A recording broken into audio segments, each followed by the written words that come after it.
सरजमीन की सलामती से बढ़कर मेरे लिए कुछ भी नहीं, चाहे वो मेरा बेटा ही क्यों ना हो। मित्र हो नमस्कार, मी बघितला 25 जुलैला रिलीज झालेला चित्रपट सरजमीन। यात मुख्य भूमिकेत आहेत छोटा सैफ अर्थात इब्राहिम अली खान, पृथ्वीराज सुकुमारन, काजोल, जितेंद्र जोशी इत्यादी। याची थोडक्यात कथा जी ट्रेलरवरूनही समजते ती अशी की हिरोचा म्हणजे मेजरचा मुलगा इतरांसारखा स्ट्रॉंग नाहीये। मेजर त्याला स्ट्रॉंग करू पाहतोय, पण मुलगा थोडा घाबरट आणि हकला असल्याने तसं काही होत नाही। नंतर काही कारणाने मुलगा दहशतवाद्यांच्या तावडीत सापडतो आणि नंतर बऱ्याच वर्षांनी परत येतो, तो एकदम गेटअप चेंज करून आणि 2 मिशन घेऊनच। एक म्हणजे त्याच्या बापाला मारणे आणि दुसरं काय आहे ते जाणून घेण्यासाठी चित्रपट बघावा लागेल। ही अशी गोष्ट आपण आधीही काही चित्रपटात बघितली आहे, उदाहरणार्थ मिशन काश्मीर किंवा विजयचा south Indian cinema greatest of all time GOAT।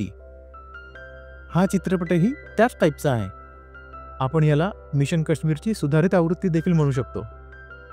हा एक देशभक्तीने भरलेला जबरदस्त ॲक्शन असलेला धडाकेबाज चित्रपट आहे। यातले संवादही खूप नीट लिहिलेले आणि लक्षवेधी आहेत। यातली सर्व गाणी हे विषयाला धरून कथेला पुढे नेणारी शिवाय श्रवणीय आहेत। चित्रपट संपल्यानंतरही ही गाणी आपल्या मनात वाजत राहतात। चित्रपटात सर्व पात्रांचा अभिनयही छान आहे, खास करून पृथ्वीराजचा आणि त्यानंतर इब्राहिमचा।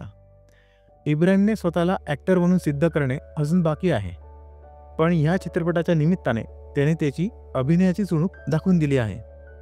फक्त मारामारी आणि ओरडण्याचे सीन जरा उथळ वाटतात।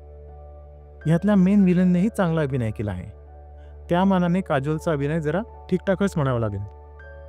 ह्यातले मारामारीचे सीन किंवा शूटआउटचे, पाठलागीचे, ट्रेनिंगचे, केलेल्या चौकशीचे, तपासाचे असे सगळे छान जमले आहेत। वेळोवेळी कथेत येणारी वळणं आपल्याला चकित करतात। आपण काही सेकंदही स्क्रीनवरून नजर हटवू शकत नाही, इतका स्क्रीन पे पॅक आहे जो प्रेक्षकांना शेवटपर्यंत खिळवून ठेवतो।